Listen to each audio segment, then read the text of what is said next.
Aerelian felt the fangs of the Pajavika snag on his left shoulder, perforating his imperial issue tunic.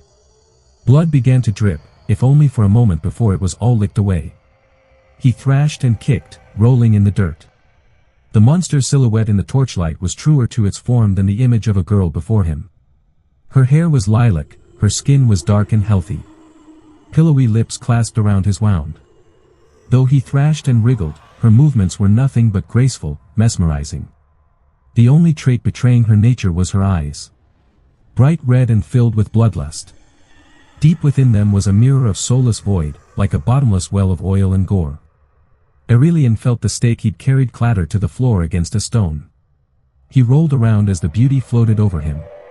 Her shadow raged and scurried, tore and ripped, all in complete opposition to her angelic movements. He reached blindly for the stake, his eyes locked onto hers. Finally his hand gripped something smooth and hard. As he tried to clutch it, his index nail on his left hand caught a snag and snapped. He gritted his teeth as he pushed his full force into her heart with his weapon. But it was not the stake he had grabbed, but the stone. Aerelian cursed in Elvish as he dealt the blow. Numerous shards from the stone turned to fine dust against her mystical skin. Her dress went unruffled as the blast sent her back. It was not enough to kill her, or even wound her, but at least his eyes were free. He willed them shut and muttered the incantation. A classic one, even kids could practice it, elven kids, anyway. He heard the dust move. No sounds of fabric rubbing together, no huffs of breath, or thudding of footsteps. Pajavikas were silent creatures and this one was about to slash his throat open when Aurelian finished his chant. He spread his fingers apart on both hands, blood draining off his left. He opened his eyes and saw the Pajavika's face just before his, like a lover waiting to be kissed. Her expression, caught mid-kill, turned to horror as either one of his hands clamped around her shoulders. The creature screeched as flames erupted from under her flesh beneath each shoulder. The unholy sound echoed down the halls of the mine. The Pajavika's mouth hung open as her expression softened. Her lilac hair turned golden, then red as the fire burned her form to cinders. Aurelian released the corpse as its legs disintegrated. The only thing remaining after the fight was its doll-like head, its expression serene. Through the ashes, the body slithered and unfolded. The true form became apparent as the illusion simmered away. A blackened body of a gargoyle with the head of a doll lay before him, no smaller than 5 meters long. Aurelian coughed up dust and blood. He stood there heaving, clutching his shoulder. He glanced down at his cracked fingernail. The wound was completely cauterized over from the burn. First-degree burn spread across his hands, pink, even in the torchlight. "Take your potion," said a voice. It was deep, like 2 stones grating together. Aurelian looked up to see the bounty hunter before him, his steel armor dented and bloodied. He was holding a mirror. In it was a semi-transparent image of an elf.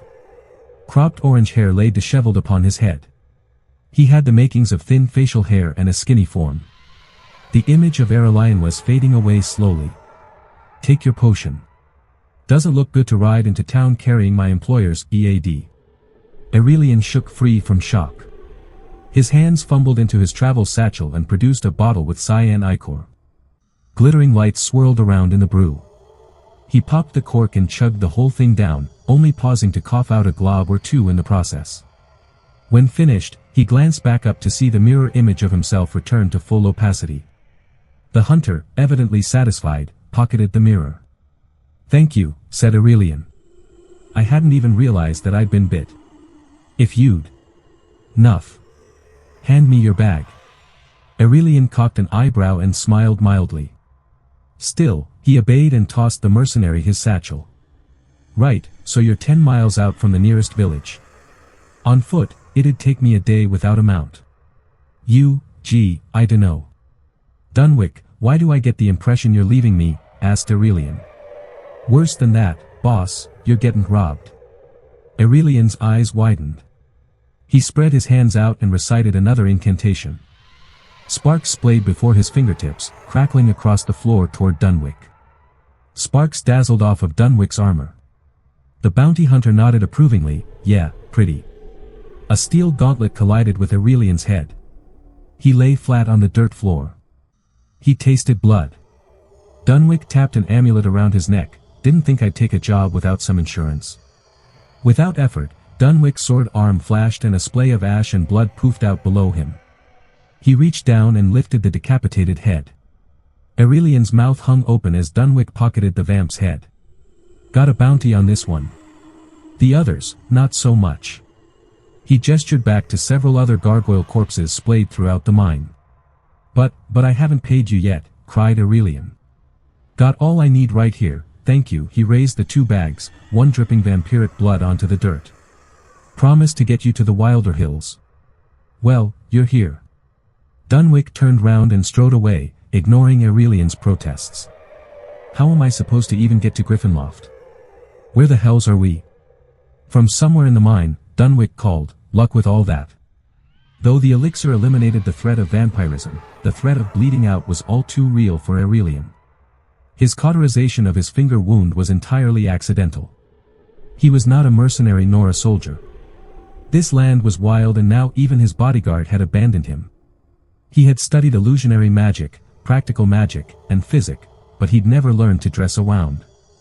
Aurelian would be dead by blood loss or infection if he wasn't careful in his efforts to seal the puncture. Slowly, he unraveled his tunic at the collar, removing his scarf and unbuttoning his undershirt. The puncture was more of a gash, he realized. And the gash was bleeding profusely. He grimaced. His hand quivered up as he outstretched his fingers. He stumbled over the words several times as he tried to recite the incantation. Finally, he reached the trigger word. His hand was engulfed in fire. Before he could think about what he was doing, he pressed his palm to his shoulder. He remembered screaming before blacking out completely. Aurelian woke up sore all over. His legs had it terribly, but there was pain radiating from his neck, shoulder, and right hand. He blinked several times, expelling the tears that had welled there. From somewhere down the halls of the mine, he heard the chirping of birds. He tried to focus on that while struggling to his feet. He patted about himself to search for a mirror and found none. It had been left in his bag. The same bag Dunwick had stolen. He sighed and limped in the direction of the sounds of birds. The torches on the walls were almost all completely burnt out. He'd entered these mines through the southwestern opening, but the diagrams he'd seen back in the capital indicated there would be another entrance through the northeast end. That must have been where Dunwick had headed off to. He wouldn't dare admit to robbing an emissary of the Imperial Mage Guild, but he also wouldn't want to risk being caught across the Imperial border without his employer. No, they would both be going to the Wilder Hills. Aurelian wasn't sure he had the strength to make it as far as Griffinloft, but he had to try. As if to push him further, screeches echoed from deeper within the mines. From the south end. No turning back, Aurelian hobbled out in the direction of his exit. Wind sliced through Aurelian's cloak like icicles. Frost encrusted what little facial hair he had. His elven ears grew bright red with a concerning tinge of purple forming at their tips. He'd managed to fend off freezing to death so far with the smallest amount of fire he'd dared to conjure. Since his self-cauterization, he found it much harder to focus when casting anything with fire. The word etched itself somewhere into each of his nightmares in the spare moments he managed to catch sleep. The Wilderlands were heavily forested and mountainous. Fauna in the area was scarce and Aurelian knew nothing about foraging for food. His only silver lining in the whole ordeal was that he managed to burn away any chance of infection. Still, as the snot in his nose leaked onto his upper lip, he felt a cold coming along. It had been a day and a half since he'd awoken in the mine. Before then, there was no telling how much time had passed. The Griffinloft Guild would be expecting his arrival in a day or two, giving him not nearly enough time to rough it on foot. Several times, Aurelian managed to spot a deer. A flame arrow, conjured with an infernal spell, might have done the trick to maim, if not kill an elk or two. But not even for the life of him could he manage to cast it. It was merciful luck on the evening of the second day that Aurelian stumbled upon a shelter, its chimney alight. He was so cold, so numb, that he didn't feel his feet carrying him forward. He floated in through the front door and heard soft whispers welcome him. It was at that moment that Aurelian realized that this was no mercy of the mortal realm. He'd passed on and made court with one of the wilder gods of man. He resigned his fate as he collapsed on the cabin's floor, vaguely aware that the whispers that had welcomed him sounded an awful lot like startled screaming. "You're awake." Aurelian struggled to sit up. He was in a bed in a cabin. An unfamiliar face looked across the room at him. She was sitting in a chair with a crossbow trained upon him. He managed a gruff, "Hello," before relapsing into a coughing fit. "I wouldn't bother with niceties. You broke into my house yesterday afternoon.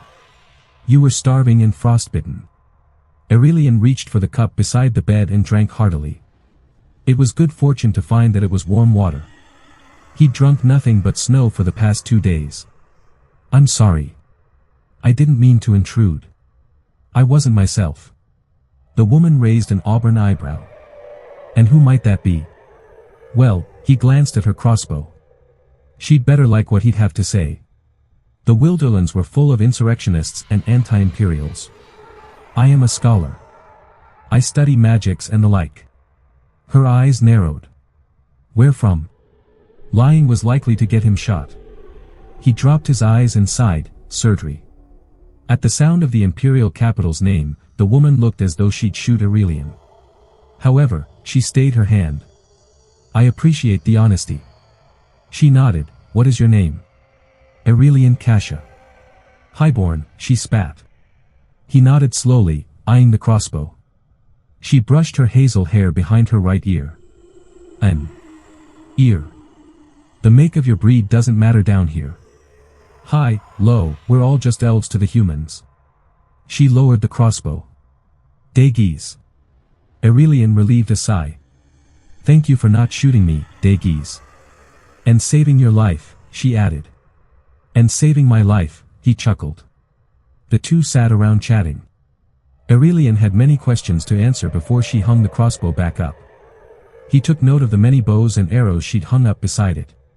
She fed him porridge and tea, warming his long frosted insides.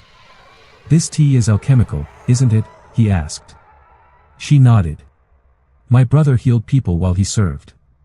I picked up a few tricks." For the first time, Aurelian noticed the tattoos across her exposed forearms and neck. "You served too." Her expression hardened. "I did." Aurelian shifted uncomfortably. "Your strength is coming back," said Daegies. She gestured to the bow. "Ever shoot before?" Aurelian shook his head. "A little at the academy but—" "Come." She opened the door for him. Aurelian's legs were stiff from bed and the cold. Though he stretched, the tension would not leave. Daegies handed him a bow. The yew-wood was oiled green with golden etchings across the upper and lower limbs. If there was any question about Daegis's origins, the characteristic weapon of the wilder elves gave it away. As a Omerii elf, taking lessons from a lowborn was more than looked down upon, it was taboo. However, as a scholar, it was a treat. Daegies had set up targets in the trees, up the hills, and buried in ravines some distance away. Many of Daegis's arrows hit home before Aurelian even realized there had been a target positioned there. When it came time for him to shoot, Aurelian protested. "You aren't going to find food between here and Antler's Crest unless you know how to shoot a bow." He knew she was right. Still, he protested until she finally grabbed his arms and straddled him into position. "Hold the arrow like this." "Yes, there, no. Don't let it dip so far forward or else you are going to drop it." They tried again. And again. Finally, Aurelian managed, through an onslaught of giggling, to hold the arrow still enough to draw back the string. "Are you even aiming yet?" asked Daegies. Doesn't that part come after I've drawn?" His finger slipped and the drawstring let loose. The arrow flew off wildly into the trees. Daegies sighed. "I'll get it." With the grace of a cat, she bounded through the snow so quickly, Aurelian wondered if she'd even made contact with the forest floor below. With acrobatic poise, she climbed the well-spaced branches of the fir tree nearest to them. From there on, Aurelian only spotted auburn shadows, dancing between the trees until a soft crunch came from behind him. He let out a startled cry as an arrow gently tapped into his exposed right side. "Dead," said Daegies playfully. She retracted the arrow and handed it back to him. "They really don't teach Omerii kids survival skills, do they?" Aurelian blushed. "Look, if interpreting ancient texts or committing spells to memory could get me food." Daegies laughed. "All right, settle down. I need a few more shots from you." He hesitated but finally resigned back into position. This time, he aimed first, selecting an easy target not but 15 meters away. He drew back, exhaled, and missed. Dagies laughed. Alright, I really need the practice, he admitted. They went on like this for hours. Dagies lent him a finger guard when his skin turned raw from the practice. Mercifully, 3 arrows hit the targets, but the rest were lost. I should charge you by the arrow at this point, said Dagies. Aerelian rubbed at his sore arms. I would pay you, but my bodyguard robbed me coming through the pass. She raised a hand, figures. Olmerii aren't welcome here. They stood in silence as the snow began to fall again, like infinite cherry blossoms from Serdri's gardens.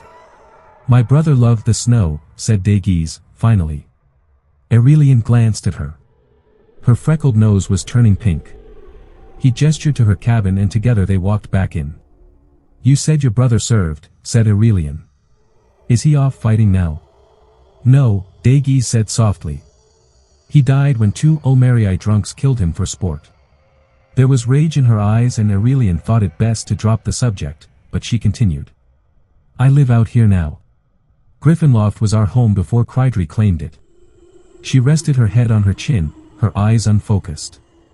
We fought for the Empire, of course. But that didn't change the way Imperials saw us. Wilderkin. Aurelian cleared his throat. I'm sorry. That's not me, he dropped his gaze. Dagies stood, snapping out of her reverie. You can take his bow, she nodded at the U in Aurelian's hands. It's a long walk, but you can make it to Antler's Crest by nightfall if you hurry. She placed a full quiver into his other hand. Whatever you kill, you eat. Aurelian stood there dumbly with his mouth agape. I don't understand. Was it something I said? She opened her mouth, then closed it. After a while she sighed and closed her eyes. You seem nice, Aurelian. But we can't be friends.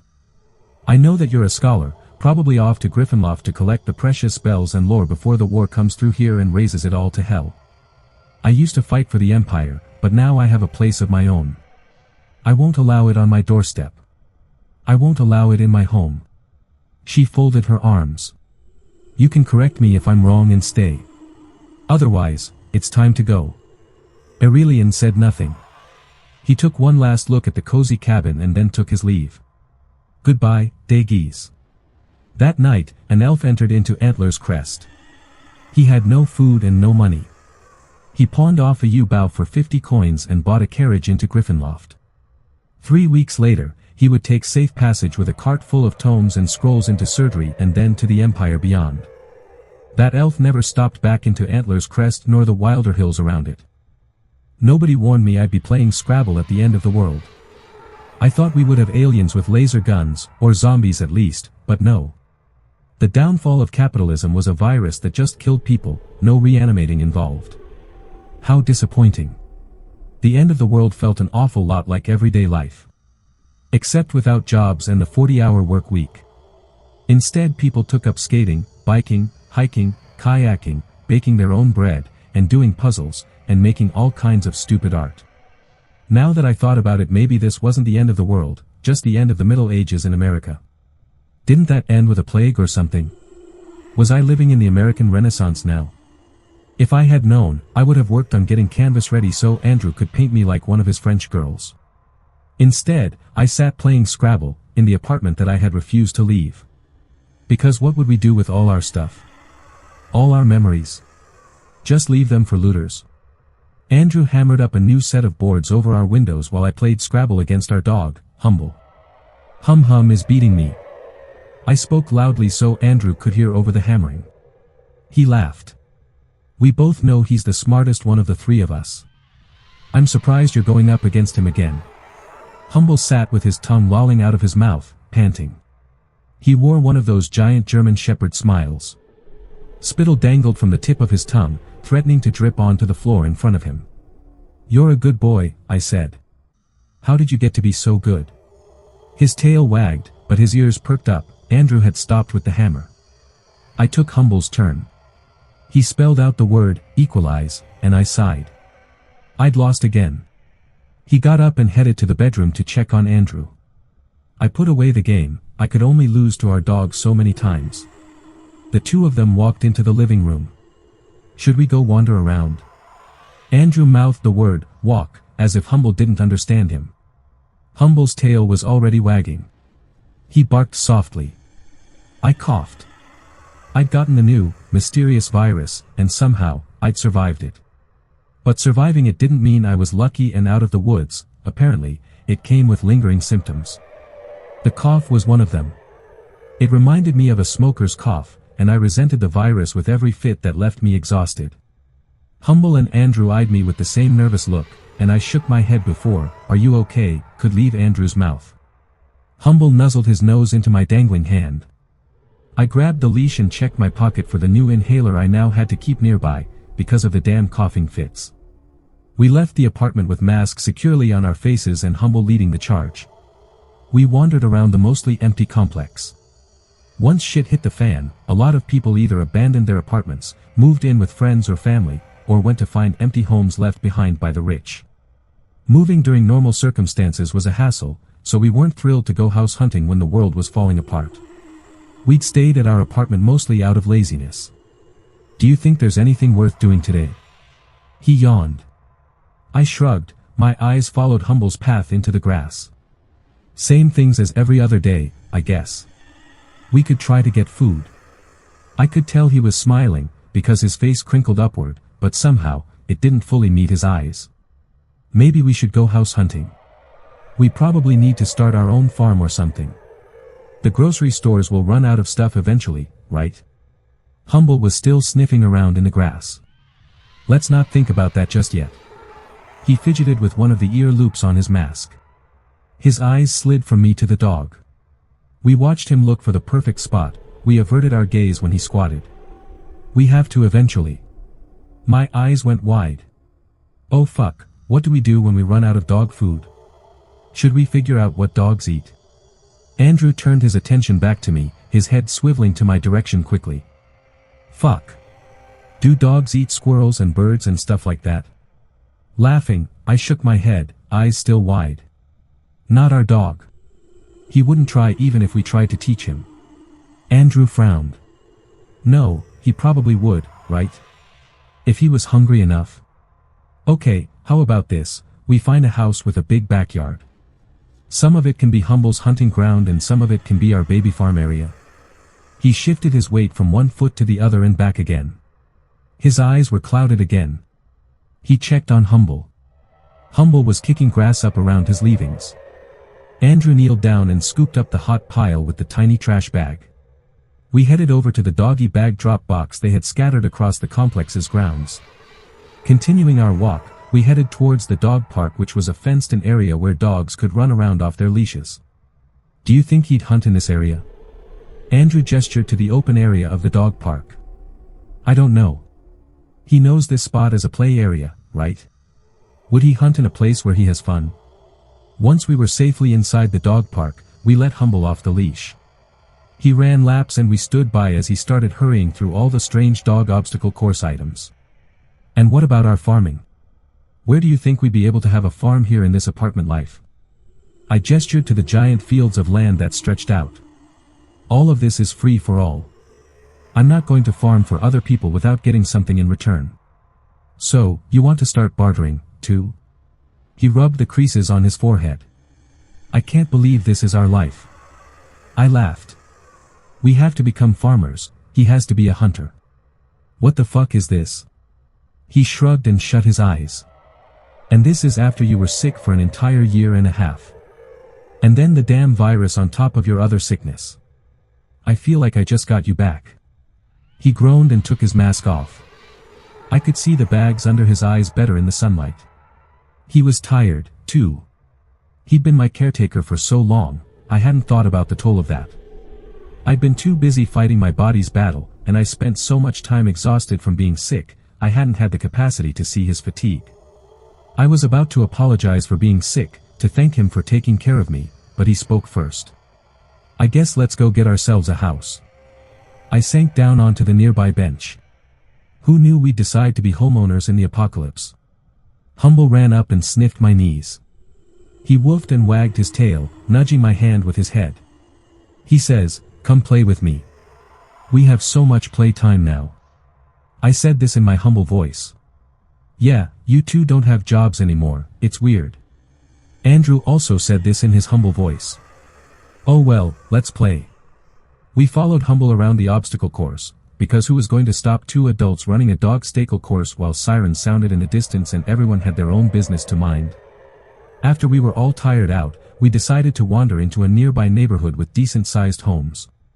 Surely, someone in this area dipped out on their home and nobody else has found it yet.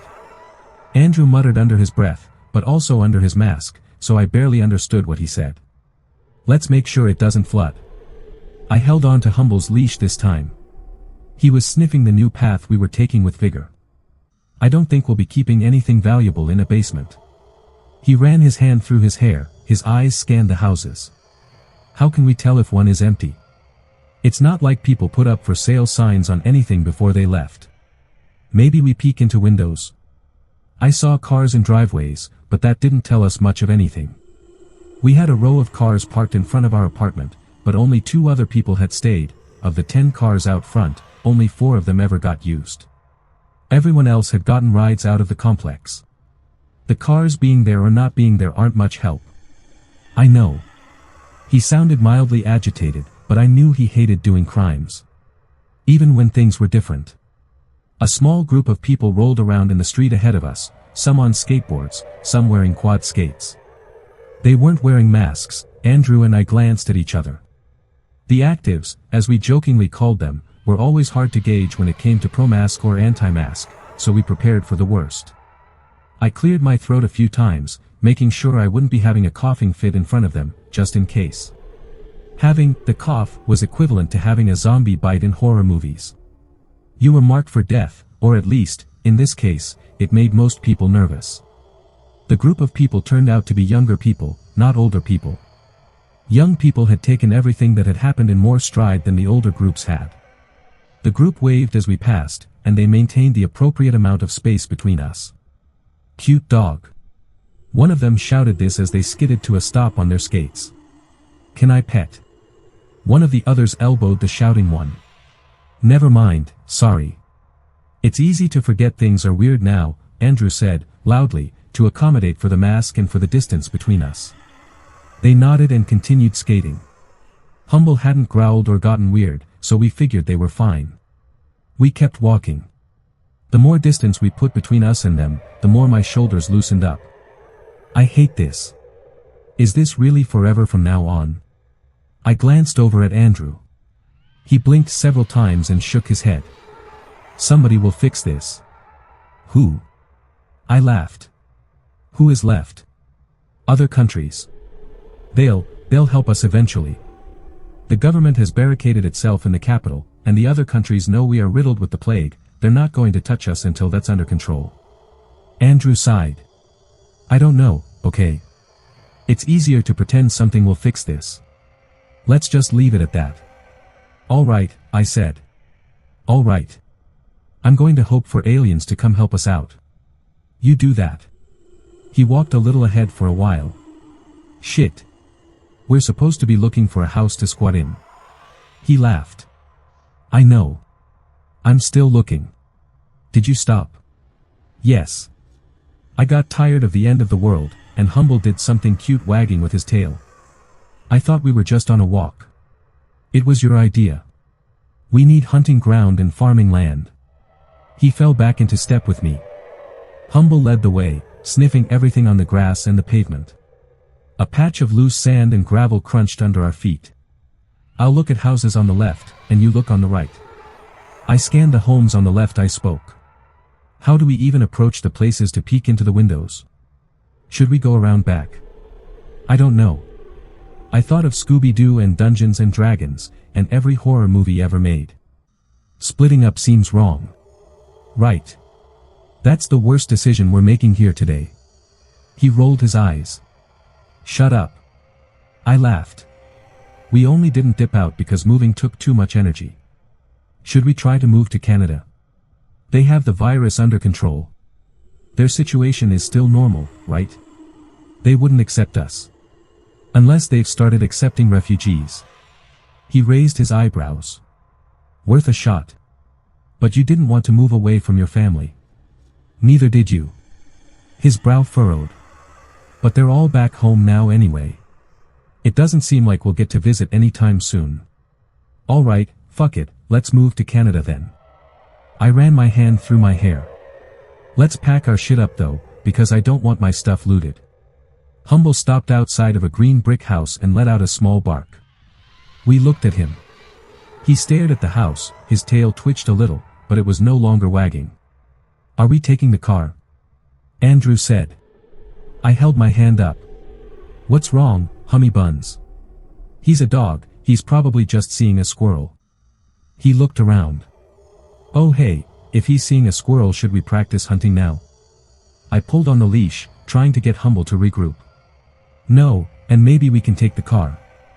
I don't know how the roads are. We haven't had to go out in months. I thought of our fully stocked kitchen, all the non-perishables we'd acquired at the beginning of the madness. Andrew's eyes landed on something in the overgrown front lawn of the green brick house, and he squinted. I turned to look but saw nothing. Humble was still glued to the spot he'd stopped in. Guys, come on, let's go back to the apartment. My stomach nodded, but my eyes followed Andrew's steps. He and Humble were at attention. Is there something happening that only dudes can hear or what? Andrew waved at me, trying to signal I should be quiet. Humble stepped closer to me, keeping himself in front of me. I frowned. If someone is hiding in the bushes, I need you to fuck off.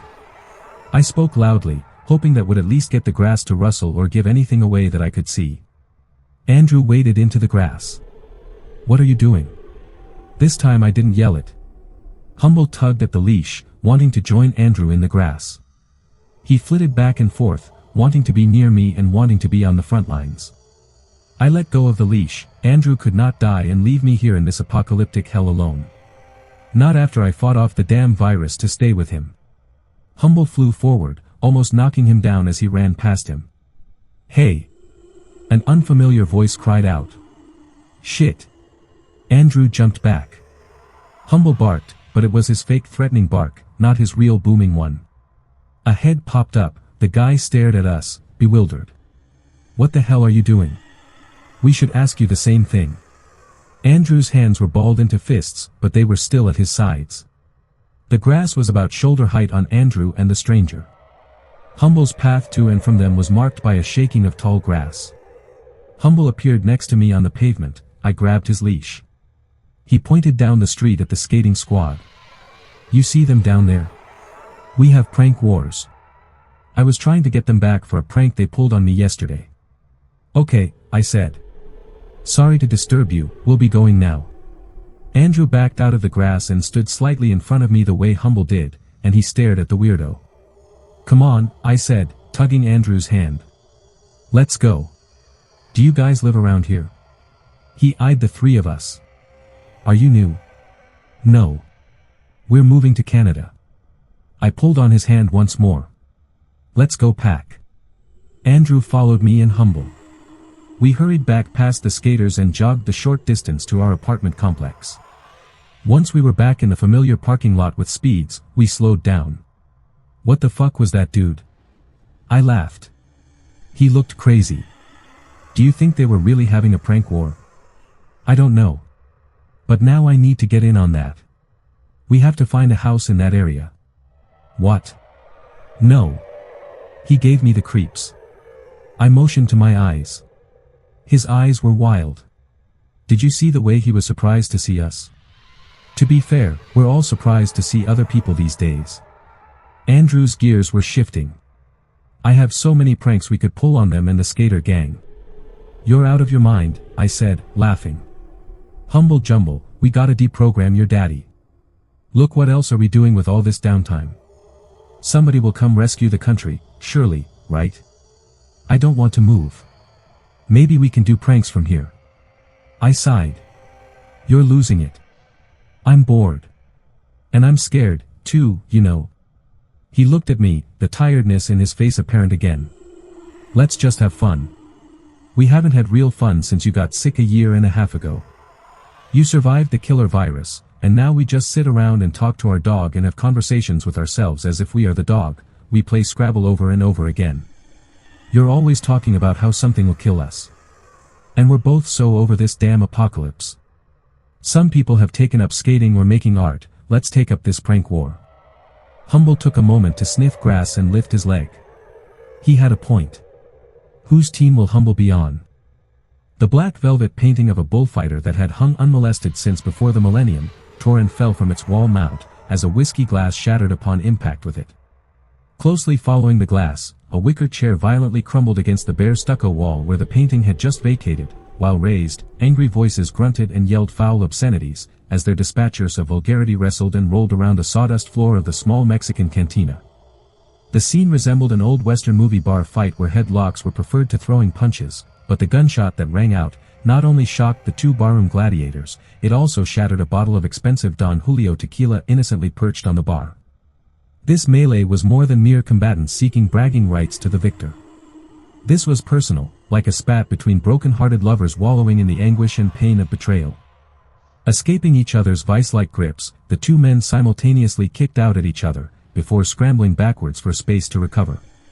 With rendered walls halting each man's retreat, the men resigned themselves to the inevitable outcome of nowhere to run or hide, so they momentarily rested, panting heavily while trying to catch their breath before round two broke out. Exhausted by their outburst, the two men exhibited an oddly mutual familiarity with their respective counterpart, as they sat upright on the floor opposite each other, wiping the sweat from their furrowed brows.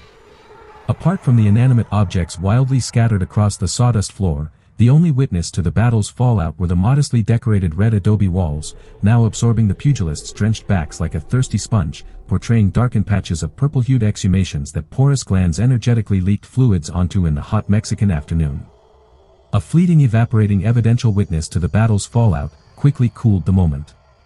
Fighting was thirsty work, and it eventually requires sustenance. The man sat with his back to the bar, however, was not thirsty for. He was hankering for more tequila to add to the bottle he had already downed during the afternoon siesta. Several silenced moments ticked by, allowing each exhausted man to check for damage to himself and to quickly survey his opponent for any visible signs of injury. Blindly probing the bar's surface above his head, an investigative hand found the familiar shape of a tequila bottle and swiftly retrieved it. "You ever wondered how we got to this point, James?" The fairer-haired of the two men asked, before taking a swig directly from the bottle. "I know exactly how, Kev. You went and batted for the other side." "Hardly a game changer, old chap," Kevin stated as he replaced the cap on the bottle, then shared it by rolling it across the short space between them. "It was simply business, my dear fellow, and was just a matter of going with the highest bidder." Kevin Arnold and James Aerelian had been lifelong friends. Growing up together through various private and boarding schools, they had struck up a friendship so close, that everyone that knew them considered them as inseparable, like conjoined twins from different mothers. A joint career in the army saw them fighting alongside each other in campaigns from Iraq to Afghanistan, where at the latter, they both jointly ran an operation in counterintelligence against both Chinese and Russian interference in the region. After the pullout of Allied forces from Kabul, the two men were assigned to flush out foreign agents from the UK, in an attempt to slow the spread of fake news and foreign elements interfering with voting and public opinion. Through a vast web of agents and double agents, the two best chums brought Russian intelligence almost to its knees, until Kevin Arnold disappeared without a trace. Soon after, British agents began to vanish from outposts around the world, defecting to what was termed the dark network of covert operatives. Without confirmation of foul play, it was presumed they had been turned and were now working for intelligence services sworn to undermine the free world. Desperately trying to track his friend down, James followed a lead to an off-the-beaten-path Mexican cantina in Baja, California, a 3-hour drive from San Diego's San Isidro border crossing.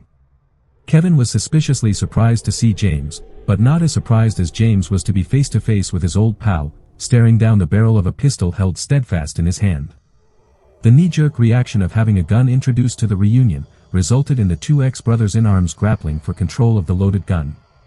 When James managed to wriggle free of Kevin's grip, the only remaining response was for both of them to let out their mutual frustrations in a demonstration of childish school-ground scuffling, ending with both their backs to walls, exhausted. Shaken but not stirred, James calmed himself enough to strike up some surprisingly congenial conversation. "How have you been, Kev? Or should I ask, where have you been?" "Traveling here and there," Kevin cautiously replied. "Mostly. Then. Obviously. And you, my old friend? Mostly. Then. James astutely answered, causing a smile to break out across Kevin's face. God, I've missed your dry wit, old chap. All the others I've met along the way are far too serious about life. It's a business, Kevin, James noted while taking a long swig of tequila. Not many laughs in the spy business. Kevin chuckled to himself, like he had just remembered a funny joke. Wouldn't that be a breath of fresh air, what? Instead of secrets, we could all swap one-liners for cash, no? Covert stand-up, James mused. Where you'd like to tell the punch-line but you'd have to kill the audience first. Exactly, my boy. Kevin exclaimed before chuckling to himself. It would bring a whole new meaning to the coined phrase. Instead of trade or government secrets being banded around, one could just leak them out in jolly jest for all to share. I'm afraid that would still contravene the Official Secrets Act. Precisely, James. Keeping secrets is so boringly unhealthy. And not funny, added James. No. Well, what do you call a Russian spy who drinks too much vodka? A double agent, James sullenly replied. See? There is comedy in the spy game. That's just a schoolboy joke lacking intelligence, James mocked. Oh, a punchline, James. That was very clever, indeed. Purely accidental. Old boy. Did you hear about the triple agent that defected from Russia to the USA, then regretted his decision, so defected back again?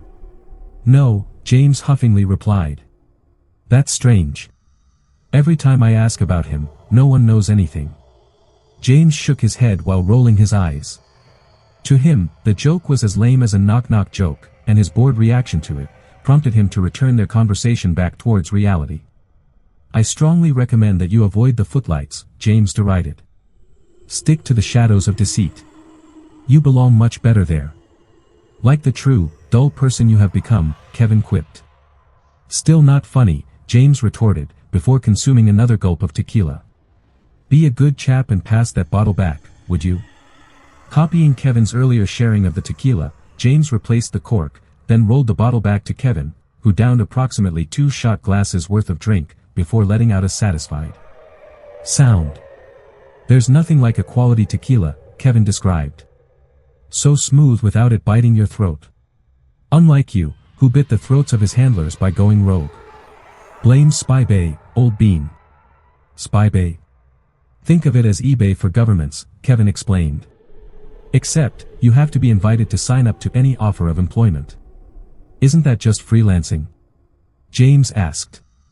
In a way, yes, Kevin replied. By signing up, you become an independent operator open to the highest bidder offering big rewards. How do you trust them to pay for your services? It's all done digitally, dear chap, on the dark web. You mean cryptocurrency? It's called. Kevin revealed.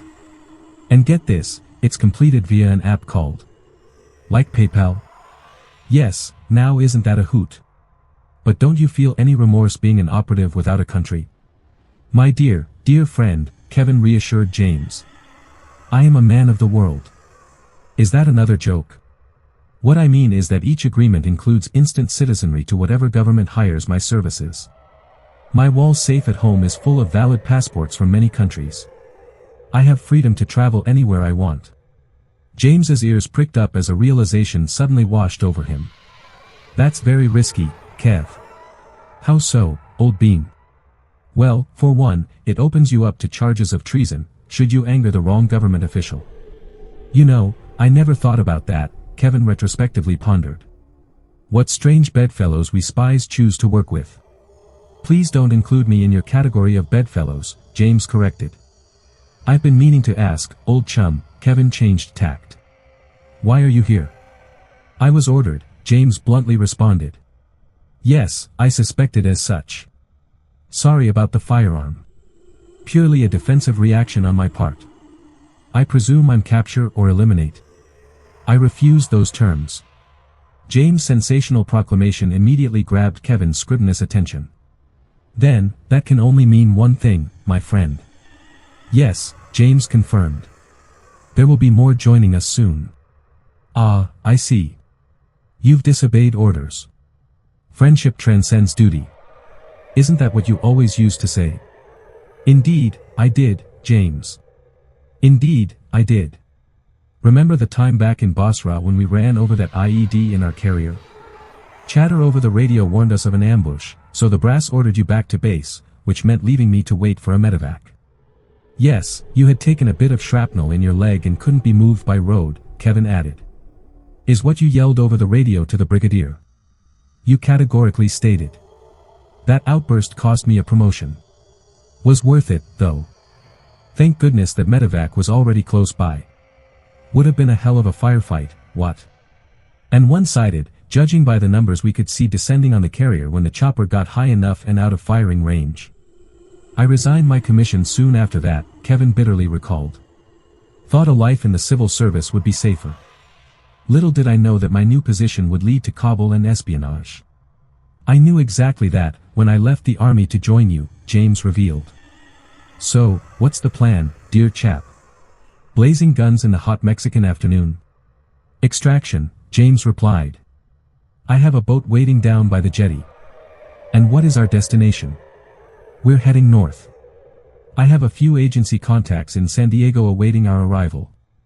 Oh, I do hope it's a fast boat, Kevin excitedly commented. We just need to get to Ensenada. There's an airstrip there and an agency plane fueled and ready to go. Very elaborate, James. Kevin commented. Who's paying for all of that? You are, Kevin. I commend your enterprising valor. What are friends for? James quoted, just as his smartphone beeped a text.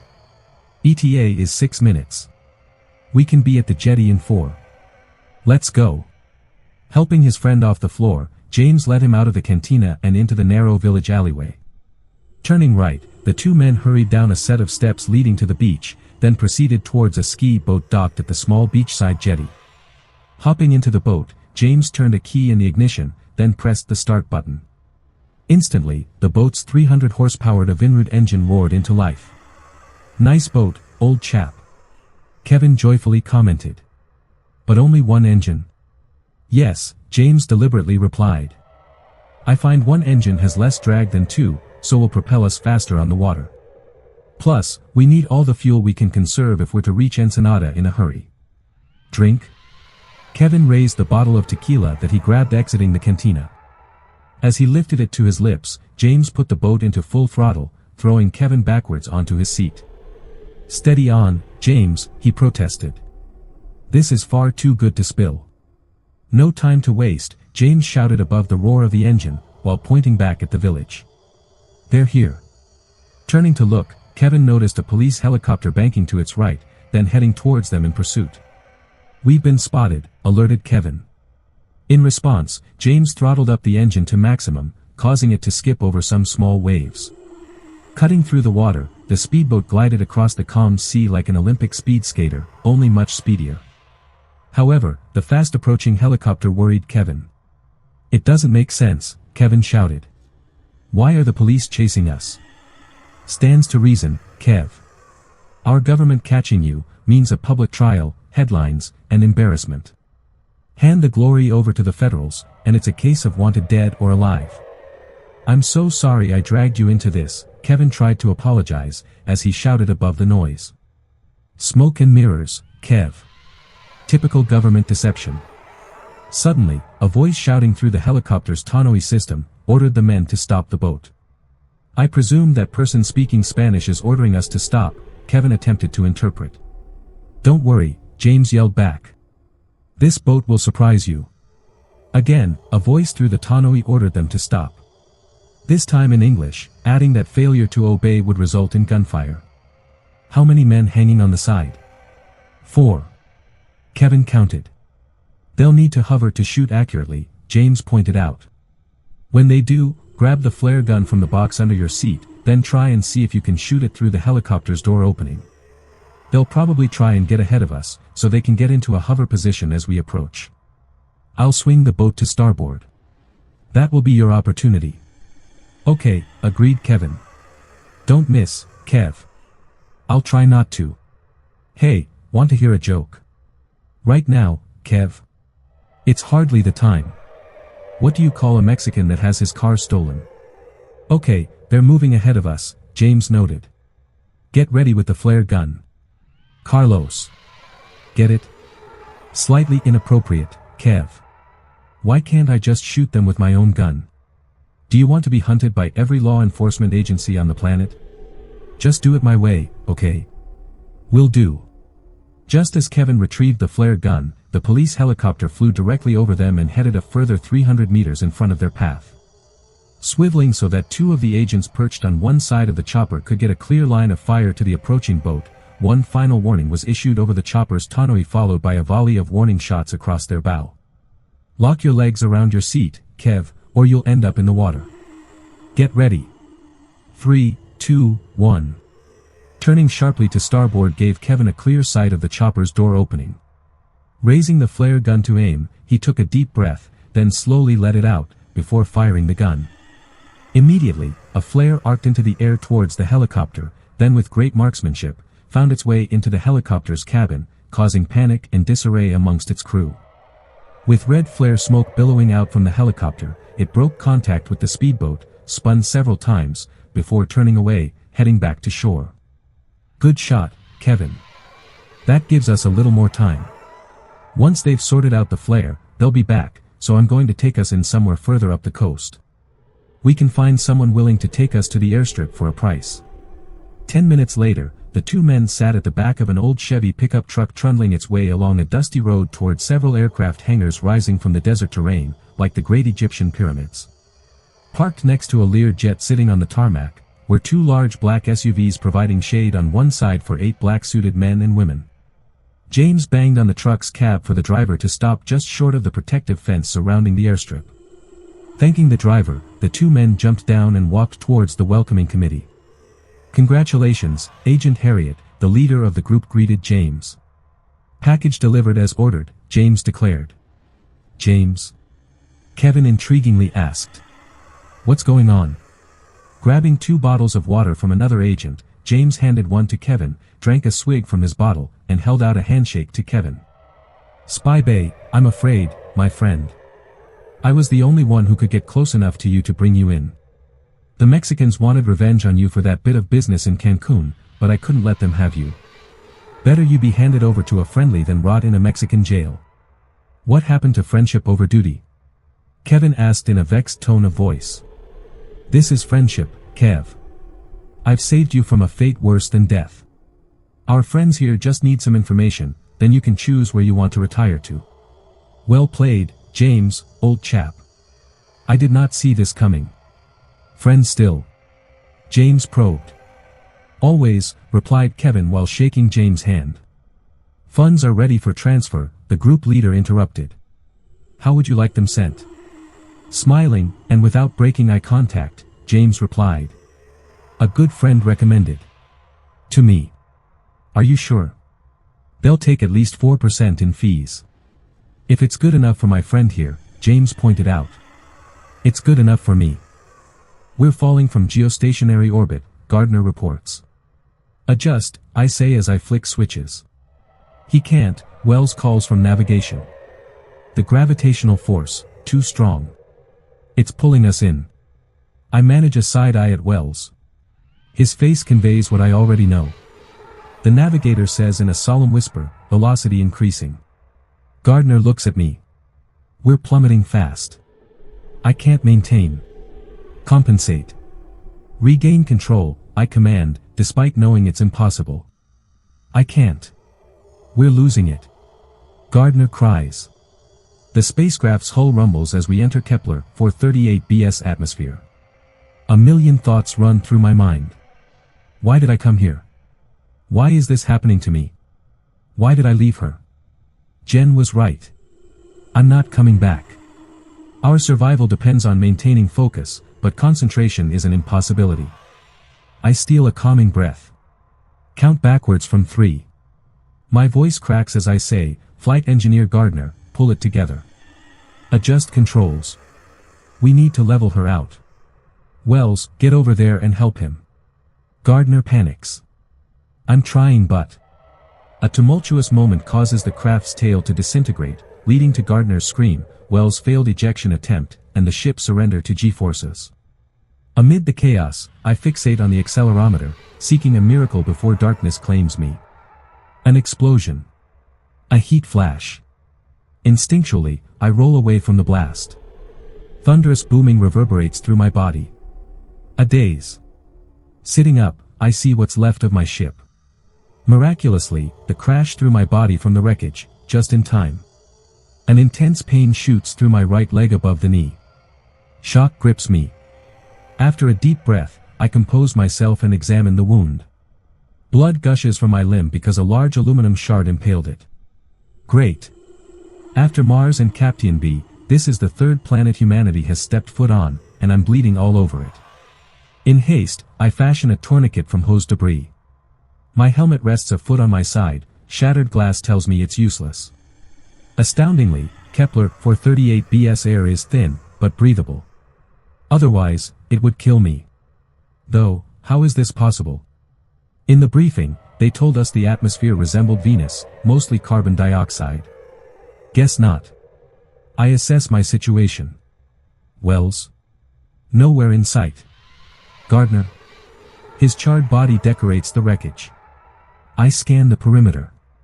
Mountains, hills, all covered with trees resembling giant asparagus. Grayish snow as far as the eye can see. No animals. The remnants of the ship smolder amidst two tree clusters as the red dwarf sun dips below the horizon. In a less perilous situation, the rosy sunset would captivate me. Though, several questions cross my mind. How can a tidally locked planet have a rotation? How do the trees thrive in such extreme temperatures without liquid water? Gardner announced our location as we orbited near the planet's twilight zone, just moments before solar winds tore apart the spacecraft. Too much on this side, and I melt. Too much on that side, and I become an icicle. I hit the sweet spot, for all the good it does me. I'm lost in the middle of the constellation Lyra, in the belly of Ptolemy's vulture. Nobody will come for me. I stand and hobble over to Gardner's body. Yep, he's dead. I speak to him anyway. Take it easy, buddy. I'm the one who needs a miracle. At least, a doctor. Chances for intelligent life on this rock are negligible, but the facts don't add up. Maybe there's more to Kepler 438b than meets the eye. Our mission: observe, orbit, study for potential life, use the star's gravity for acceleration, slingshot back to the Milky Way, and enter cryosleep. Then, report to Earth. That mission failed.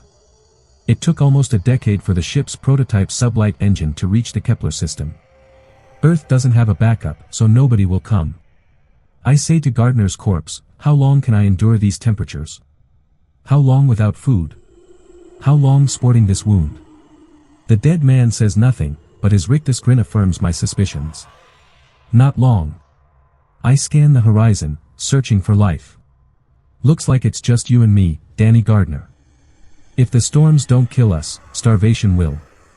I'll look for animals, but this planet seems deserted, Danny boy. I hobble over to the wreckage. Not much to salvage. I search anyway, with Gardner's body haunting my investigation. The first aid and sewing kit remnants I find near the tail section might save my life, or extend it. Now, I can patch myself. Removing the aluminum spike nearly kills me. The stitching, the needles plunge, and the binding wreck me. Exhausted, I collapse into the snow. Several hours later, I gather the nerve to stand. I hobble over to the wreckage and flip the ship's nose over. To my surprise, the designation remains legible, the ISA Yugen.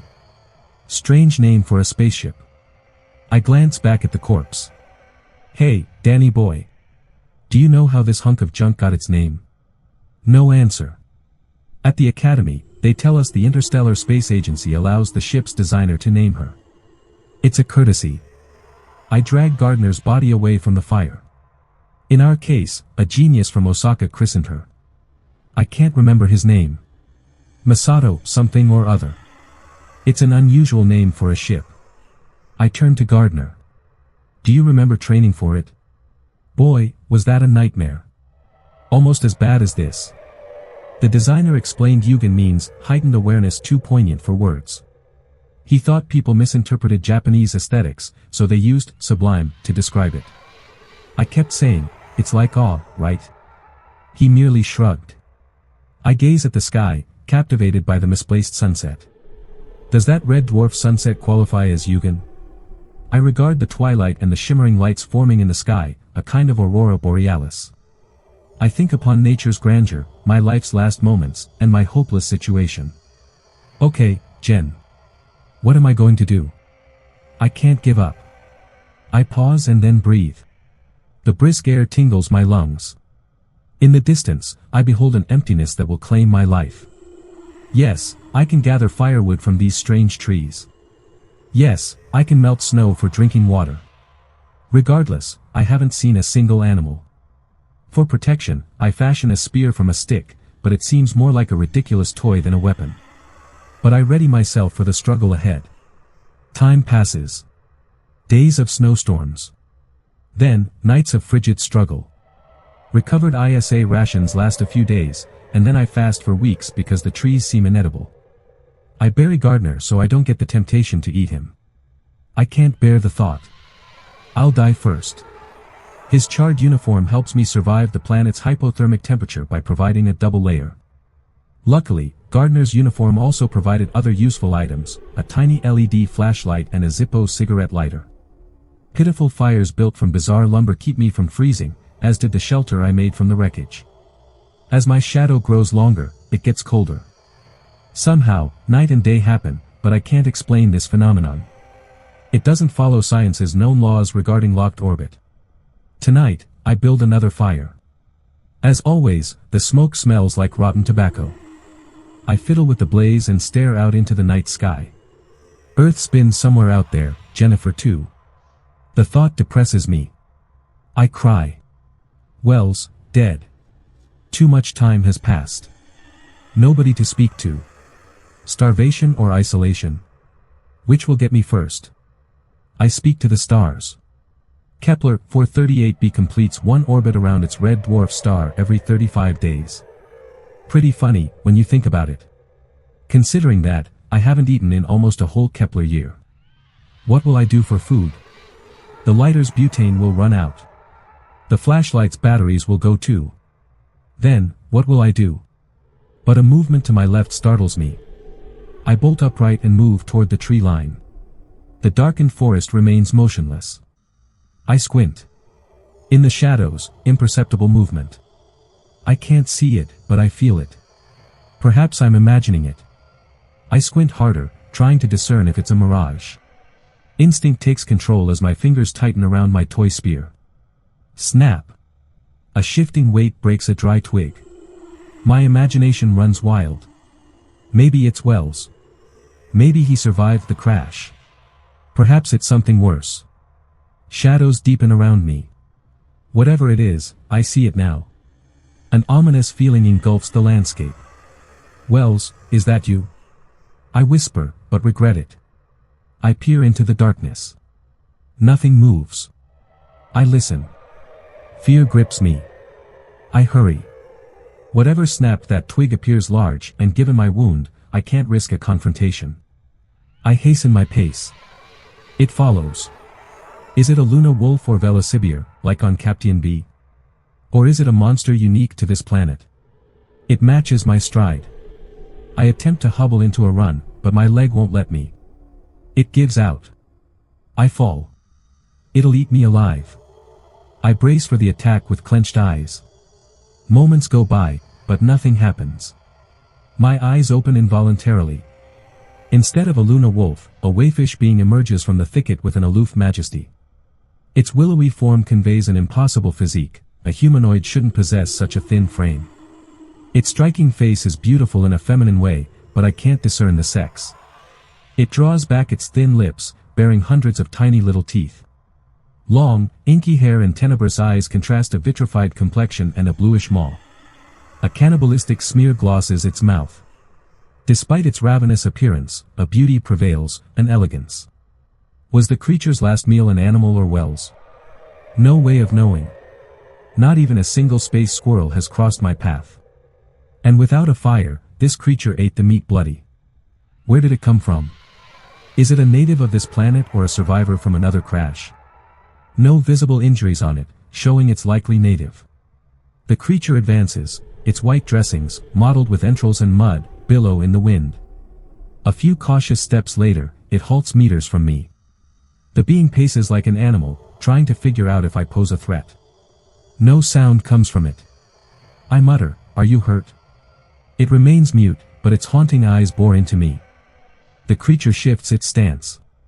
No communication, except the expressive nature of its ebon eyes, which never break contact with mine. Their intensity makes me nervous. Those eyes don't belong in this forest. They don't belong anywhere in the universe. Like the sunset and breathable air, this creature poses another mystery. I repeat, "Are you hurt? Can I help you?" My questions seem silly after I say them. It has survived this place. Perhaps I should ask it for help. After seeing my embarrassment, it shakes its head in apology, the first sign of communication. I say, "I'm the only survivor." I hitch my thumb back to the crash site and add, "Unless you've seen Wells." The creature remains silent. I hurt myself, I say to my leg, not expecting an answer from the creature. It eyes me. I present my stitched leg as proof. The creature doesn't budge, despite my attempt to befriend it. It remains reticent. Its presence reminds me I'm perhaps the only human on this planet, and the thought crushes me. Despite my sudden hatred for the being, an overwhelming instinct to protect it seizes me, as if its eyes command me to do so. "I have no food, or I'd offer you some," I say, presenting an empty hand, but then adding, "It looks as if you've already eaten." It squints at the gesture. Eyeing my hand in distrust, it hesitates. The intense glow of my flashlight may blind its dark eyes. I point the light at the tree line. I motion the creature to come closer. It takes a single step. A Luna wolf howls in the distance. This causes the strange being to retreat to the trees. Another Luna wolf howls. At least this means animals live in this godforsaken place, but why haven't I heard them before? "I won't hurt you. You must be freezing," I say. It comes a little closer to the fire. With the blaze dancing in its eyes, I say flatly, "They're all dead. My entire crew. Wells might still be alive, but I doubt it." I look at the creature for a reaction. A devilish smile creeps across its thin lips, but the creature says nothing. Its sudden turnaround surprises me. This reversal, as well as its queer appearance, makes me suspicious. The creature moves closer to me. Eyes blank, as if its thoughts dawdle a million miles away. I avert eye contact, wondering if it might eat me. Its fiendish smile lingers in my mind, seizing something deep within me. I say in an anxious whisper, "Why are you here?" Drawing nearer, so near I may lose my mind, the creature places its frigid fingers upon my hand. Icy and terrible. Hallucinogenic sensations tingle inside me. The creature leans in closer. The psychedelia increases. Its head hovers an inch from my ear. Geometric shapes rave across my vision. Warm breathing tickles my eardrum. Then the creature waits. Waits longer. Hallucination transforms the creature's face, elongating it into a more nightmarish conoid. Then, with eyes wide, it whispers into my ear. I jerk back and the hallucination expires. It speaks my language. How? The creature sneers, but the expression seems gleeful and false. I relax, but confusion fills my heart. Does this creature's presence alter my awareness? Can the planet also do this to me? That would explain all the mysteries. I say, "You mean my flashlight? Is that the light you saw?" It leans closer. I feel uncomfortable with the closeness. Its unfathomable eyes drive so deep into mine that mind-altering sickness overtakes me. It nods in the negative. It pauses for emphasis, waits longer, and then parrots so quietly I can barely hear. "Do you mean in the forest?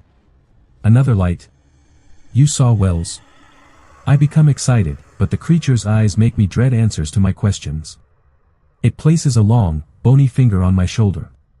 My trippy mood shifts from sexual attraction to embarrassment, and finally to despair. My emotions swing toward bewilderment. Mania washes over me as the creature's presence provokes these changes. It removes its finger. Withdrawal symptoms clutch my heart. The creature doesn't respond to my questions. It looks to the horizon and repeats its haunting phrase once more. I try to shift its attention back to me by saying, "Are you in shock? Was there a crash? Maybe you're traumatized too. Did everybody die?" A brittle smile slithers across its face. It pauses for a long time, and then repeats. I laugh anxiously. It's disturbed, lost its mind. I say, "It's all right. Tell me what happened." "We can." Without warning, it stands up and bolts into the forest, disappearing into a tree stand. Indecision grips me. I pause as my mind-altering trip wanes once more. Realizing that letting the creature vanish into the forest is healthier for my mind, the swaying trees bring relief. Something's wrong with the thing, but I need to know. Despite my injury and knowing that this being is causing my disturbed feelings, I ignore my better judgment and sprint after it. I track footprints for hours. They go deeper into the woods, deeper into rough territory. Sometimes, its voice repeats that awful phrase from behind me. Other times, the creature's words surround me, penetrate into me. Regardless, I follow the thing. Another Luna wolf howls in the distance. Why haven't I heard them until now, God damn it? Why is this planet tormenting me?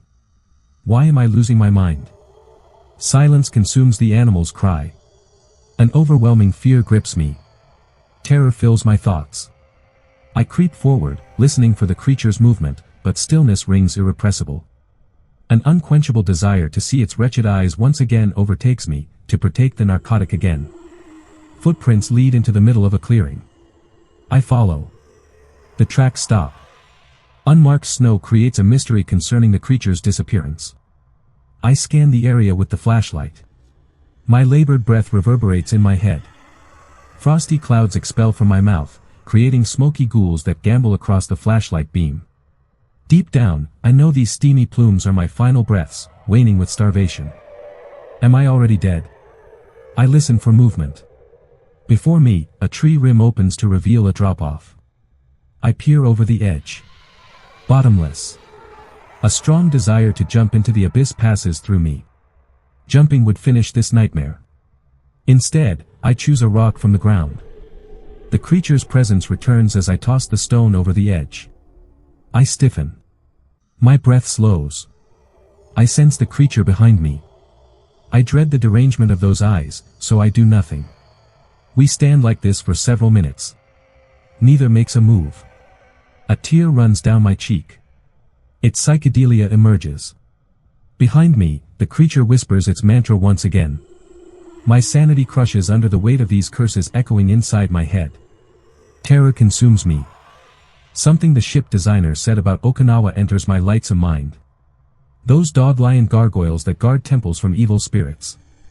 A closed mouth keeps benevolent spirits inside.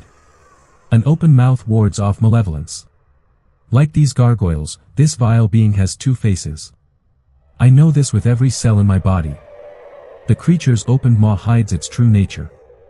I turn to face the inevitable. I turn to see its true face.